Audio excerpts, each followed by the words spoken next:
사도신경으로 신앙 고백하겠습니다. 나는 전능하신 아버지 하나님, 천지의 창조주를 믿습니다. 나는 그의 유일하신 아들, 우리 주 예수 그리스도를 믿습니다. 그는 성령으로 잉태되어 동정녀 마리아에게서 나시고 본디오 빌라도에게 고난을 받아 십자가에 못 박혀 죽으시고 장사된 지 사흘 만에 죽은 자 가운데서 다시 살아나셨으며 하늘에 오르시어 전능하신 아버지 하나님 우편에 앉아 계시다가 거기로부터 살아있는 자와 죽은 자를 심판하러 오십니다. 나는 성령을 믿으며 거룩한 공교회와 성도의 교제와 죄를 용서받는 것과 몸의 부활과 영생을 믿습니다. 아멘. 찬송가 324장 찬양 드리겠습니다.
겟세마네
오늘 함께 나눌 하나님의 말씀은 누가복음 3장 15절에서 22절입니다. 누가복음 3장 15절에서 22절입니다. 다 같이 읽도록 하겠습니다. 백성들이 바라고 기다림으로 모든 사람들이 요한을 혹 그리스도신가 심중에 생각하니 요한이 모든 사람에게 대답하여 이르되 나는 물로 너희에게 세례를 베풀거니와 나보다 능력이 많으시니가 오시나니 나는 그의 신발끈을 풀기도 감당하지 못하겠노라.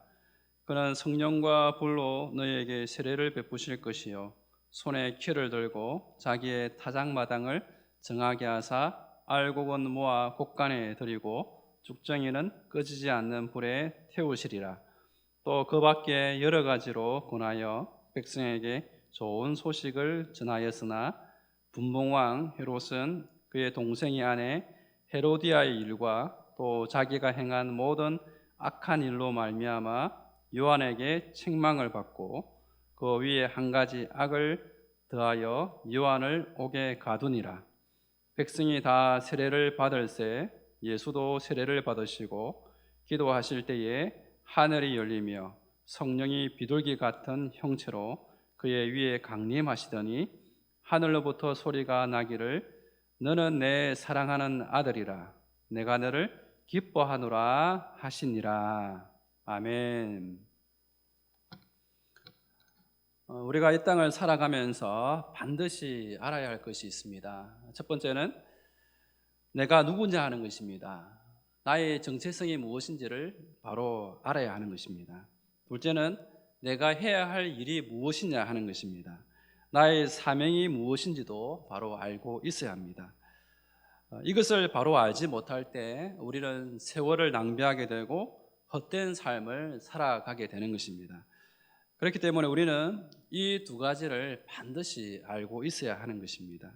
그런 면에서 세례 요한은 자신이 누구인지를 정확하게 알고 있었고 그뿐만 아니라 자신의 사명 또한 무엇인지를 정확하게 알고 있었던 사람입니다. 어제 이어서 오늘 본문을 보시면 요한이 강력하게 회개의 메시지를 선포하자 백성들은 요한을 보면서 혹시 우리가 기다려왔던 그리스도가 아닌가라고 생각을 했습니다. 그러자 요한이 자신을 이렇게 밝힙니다. 16절에 요한이 모든 사람에게 대답하여 이르되 나는 물로 너희에게 세례를 베풀거니와 나보다 능력이 많으시니가 오시나니 나는 그의 신발끈을 풀기도 감당하지 못하겠노라. 요한은 자신이 그리스도가 아님을 분명히 밝히고 있습니다. 그러면서 나는 그에 비하면 아무것도 아닌 존재라고 말합니다. 그래서 나는 그의 신발끈을 풀기도 감당하지 못할 정도로 나는 그런 하찮은 존재다라고 말합니다. 주인이 집에 돌아오면 종은 주인의 신발을 풀어주는데 요한은 그리스도에 비하면 그런 종보다도 못한 존재라고 말하고 있습니다. 그뿐만 아니라 내가 베푸는 세례와 그리스도께서 베푸는 세례는 근본적으로 차이가 있다라고 말합니다. 나는 단지 물로 세례를 베풀 수 있는 것밖에 할 수 없지만 그러나 그분은 성령과 불로 세례를 베푸시는 분이라고 말하고 있습니다. 물은 단순히 이례적으로 씻어내는 역할을 할 뿐이지 완전히 씻어내지는 못합니다. 반면에 불은 완전히 태워버립니다. 사라지게 만듭니다. 그래서 그리스도께서는 성령과 불로 세례를 베푸셔서 완전히 새로운 피조물이 되게 만든다는 것이죠. 세례 요한은 이렇게 자신의 사역과 그리스도의 사역이 근본적으로 차이가 있음을 밝히고 있습니다. 이처럼 세례 요한은 자신을 철저하게 낮추고 그리스도를 높이는 삶을 살았던 것입니다. 나는 죽고 그리스도로 사는 삶인 것이죠. 여러분 어떻게 이런 삶이 가능합니까? 그 이유는 자신이 정확하게 누구인지를 알고 있었기 때문입니다. 만일 요한과 같이 사람들이 그에게 몰리고 그를 우러러 본다면 어떤 마음이 들 수 있겠습니까? 은근슬쩍 예수님을 드러내기보다는 나를 드러내려고 하지 않겠습니까? 그러다가 점점 그리스도는 온데간데 없고 자신만을 드러내고 높이려고 하지 않겠습니까? 왜 그렇게 될까요? 자신이 누구인지 정확하게 알지 못하거나 아니면 순간순간 자신이 누구인지를 잊어버렸기 때문이죠. 그렇기 때문에 내가 누구인지를 바로 알고 그리고 날마다 자문하지 않게 되면 우리는 올바른 길에서 벗어날 수가 있게 되는 것입니다. 그래서 우리도 세례 요한처럼 날마다 나는 죽고 그리스도로 살아가는 삶을 살아가시기를 축복합니다. 두 번째로 세례 요한은 자신이 누구인지뿐만 아니라 자신의 사명이 무엇인지도 정확하게 알고 있었습니다. 세례 요한은 하나님의 나라를 선포하고 하나님의 말씀을 선포할 때 사람들의 그 신분에 따라서 차별하여 말씀을 선포하지 않았습니다. 그래서 좋은 소식을 전할 때는 좋은 소식을 전하고 또 나쁜 소식을 전해야 할 때는 나쁜 소식을 담대하게 전했습니다.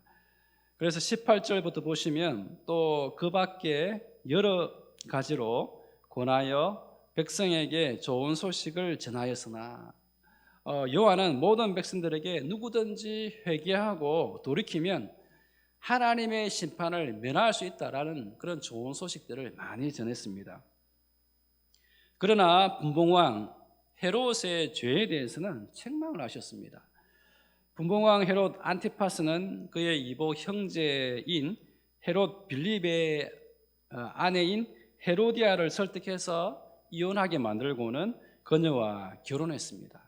헤롯 안티파스는 레위기 18장 16절 말씀에서 율법이 금지한 근친상간의 죄를 지었던 것이죠. 이에 대해서 세례 요한은 그를 책망했습니다. 그리고 백성들을 폭정으로 다룬 것에 대해서도 책망했습니다. 요한은 하나님의 율법에 어긋난 죄에 대해서는 그 누구라고 할지라도 심지어 왕이라고 할지라도 그의 눈치를 보지 않고 그의 죄에 대해서 담대하게 책망할 수 있는 참된 선지자였던 것이죠. 그는 그렇게 자신의 사명에 충실했던 참된 선지자였습니다. 물론 그 결과로 요한은 감옥에 가게 되고 나중에는 사형에 처하게 되므로 순교를 하게 됩니다. 참 인간적으로 생각해 보면 참 어리석기도 합니다. 좀 나서지 말아야 할 때 나서지 않았다면 이런 참변을 당하지 않았을 것이라 생각할 수도 있습니다. 그러나 하나님의 관점에서는 그렇지 않습니다. 하나님의 관점에서는 오히려 요한이야말로 정말 나의 종이고 또 진짜 선지자라고 인정하시고 칭찬하시고 기뻐하는 하나님의 사람이었다는 것이죠. 이처럼 자신의 사명을 바로 알고 사명자로 살아간다는 것은 결코 쉬운 길이 아닙니다. 하지만 하나님께서 원하시는 삶이 바로 이런 삶입니다. 자신에게 주어진 사명, 직분에 있어서 흔들림 없이 하나님의 말씀대로 살아가는 자가 진정한 사명자인 것이죠. 과연 저와 여러분들에게 어떤 사명이 있습니까? 힘들고 어렵지만 하나님께 주신 사명을 잘 감당함으로 하나님께 칭찬받고 하나님의 기쁨이 되시고 하나님이 인정하는 하나님의 사람이 되시기를 축복합니다. 이어서 예수님이 등장합니다. 예수님께서 30세쯤 되셨을 때에 공생애의 시작점이 되는 세례를 받으시는 장면이 소개됩니다. 21절을 보시면 백성들이 세례를 받으실 때에 예수님께서도 세례 요한에게 세례를 받습니다. 여러분, 세례는 죄인들이 받는 것입니다. 죄인들이 세례를 받음으로 죄용서함을 통해서 하나님과 연합되는 그런 의식입니다. 그런데 죄 없으신 예수님께서 친히 세례를 받으셨다는 것은 자신이 친히 죄인 취급을 받으시겠다는 뜻입니다. 왜 죄 없으신 예수님께서 죄인들과 하나가 되십니까? 그 이유는 세상 죄를 지고 가는 하나님의 어린 양이 되셔서 바로 저와 여러분들을 구원하시기 위해서입니다. 우리는 이런 예수님의 모습을 통해서 진정한 겸손이 무엇인지를 배울 수 있습니다. 그리고 예수님의 겸손은 자기를 비우는 것이고요, 자기를 낮추는 것입니다. 예수님은 하늘 보좌를 버리시고 친히 인간으로 낮아지셨습니다. 그뿐만 아니라 죄인이 받는 세례를 받으심으로 친히 죄인들과 하나가 되심으로 낮아지셨습니다. 여러분, 이것이 예수님의 겸손입니다. 과연 저와 여러분들의 모습은 어떠합니까? 과연 우리는 얼마나 겸손합니까? 얼마나 우리를 낮추고 있습니까? 저와 여러분들 진정으로 예수님의 제자라면 우리 또한 예수님처럼 자신을 낮추는 삶을 살아야 하지 않을까요? 세례를 받으신 예수님은 이제 기도하십니다. 예수님께서 기도하시자 하늘이 열리고 성령이 비둘기 같은 형체로 예수님 위에 강림하십니다. 그때 이런 소리가 들려옵니다. 너는 내 사랑하는 아들이라. 내가 너를 기뻐하노라. 다시 한 번 더. 너는 내 사랑하는 아들이라. 내가 너를 기뻐하노라. 여기서 내 사랑하는 아들이라는 표현은 왕의 임직식에 사용하는 표현입니다. 이것은 하나님과 예수님과의 관계를 공식적으로 선포하는 것입니다. 예수님은 하나님의 사랑하는 외아들임을 공식적으로 선포하는 것입니다. 그리고 기뻐하노라라는 표현은 하나님께서 예수님을 어떻게 바라보시는가 하는 것입니다. 하나님은요, 예수님을 영원 전부터 기쁨으로 바라보셨고 또한 현재도 기쁨으로 바라보십니다. 그것을 선포하는 것입니다. 하나님에게서 예수님은 항상 변함없는 기쁨의 존재라는 것이죠. 이렇게 해서 예수님의 공생애가 시작됩니다. 예수님은 이렇게 하나님의 공적인 선포를 통해서 하나님의 사랑하는 아들로, 하나님께서 기뻐하시는 자로 공생의 사역을 감당하게 될 것입니다. 예수님은 하나님 아버지의 그 선포를 붙들고 그 하나님 아버지의 그 말씀을 붙들고 주어진 사명의 길을 걷게 되는 것이죠. 마찬가지입니다. 저와 여러분들이 꼭 잊지 말아야 할 것이 있습니다. 그것은요, 하나님께서 과연 나를 어떻게 부르고 계시는가, 그리고 하나님께서 나를 과연 어떻게 바라보고 계시는가 하는 것입니다. 하나님은 저와 여러분들을 예수님처럼 내 사랑하는 자녀라고 부르십니다. 저와 여러분들이 예수님을 영접하는 순간 저와 여러분들은 하나님의 자녀가 되는 것이죠. 요한복음 1장 12절, 영접하는 자 곧 그 이름을 믿는 자들에게는 하나님의 자녀가 되는 권세를 주셨으니. 그렇기 때문에 저와 여러분들은 하나님의 자녀입니다. 하나님은 저와 여러분들을 내 사랑하는 아들이라, 내 사랑하는 딸이라고 부르시는 것입니다. 그뿐만 아니라 하나님은 저와 여러분들을 내 기뻐하는 자로 바라보십니다. 스바냐 3장 17절에 너희 하나님 여호와가 너희 가운데 계시니 그는 구원을 베푸실 전능자시라. 그가 너로 말미암아 기쁨을 이기지 못하시며 너를 잠잠히 사랑하시며 너로 말미암아 즐거이 부르시며 기뻐하시리라 하리라. 아멘. 하나님 우리를 보시고 기쁨을 참지 못하십니다. 하나님 우리를 이렇게 기뻐하시고 이렇게 사랑하십니다. 여러분, 이것은 어떠한 경우에도 변하지 않는 하나님과 나와의 관계를 말합니다. 비록 우리가 이 땅을 살아가면서 힘들고 어려운 일을 겪습니다. 때로는 실패하고 넘어지고 좌절하는 순간이 우리가 찾아올 수도 있습니다. 그리고 어떤 존재가 우리를 하나님과 나와의 관계를 끊으려고 할 수도 있습니다. 하지만 하나님과 나와의 관계는 결코 변하지 않는다는 사실을 여러분 꼭 기억하시고 꼭 붙들고 살아가시기를 바랍니다. 마지막으로 하나님의 말씀을 두 구절 읽어드리고 마치도록 하겠습니다. 로마서 8장 38절과 39절 말씀입니다. 내가 확신하노니 사망이나 생명이나 천사들이나 권세자들이나 현재일이나 장래일이나 능력이나 높음이나 깊음이나 다른 어떤 피조물이라도 우리를 우리 주 그리스도 예수 안에 있는 하나님의 사랑에서 끊을 수 없으리라. 아멘. 기도하도록 하겠습니다. 먼저 오늘 말씀을 기억하면서 기도하실 때 하나님, 내가 누구인지를 분명히 알고 살아가게 하옵소서. 그뿐만 아니라 나의 사명이 무엇인지 알고 그 사명을 흔들림 없이 기쁨으로 감당하는 자로 살아가게 하옵소서. 그뿐만 아니라 예수님처럼 겸손하게 나를 낮추게 하시고 하나님의 자녀라는 신분을 붙들고 이 세상을 담대하게 살아가게 하옵소서. 두 번째로 기도하실 때 코로나가 더 이상 확산되지 않도록 막아주시고 속히 치료제가 개발되게 하시고 백신이 모든 사람들에게 공급되게 하소서. 그리하여 하나님의 평강이 이 땅 위에 임하게 하소서. 세 번째로 계속되는 거리두기 강화로 현장 예배를 드리지 못하는 가운데 있습니다.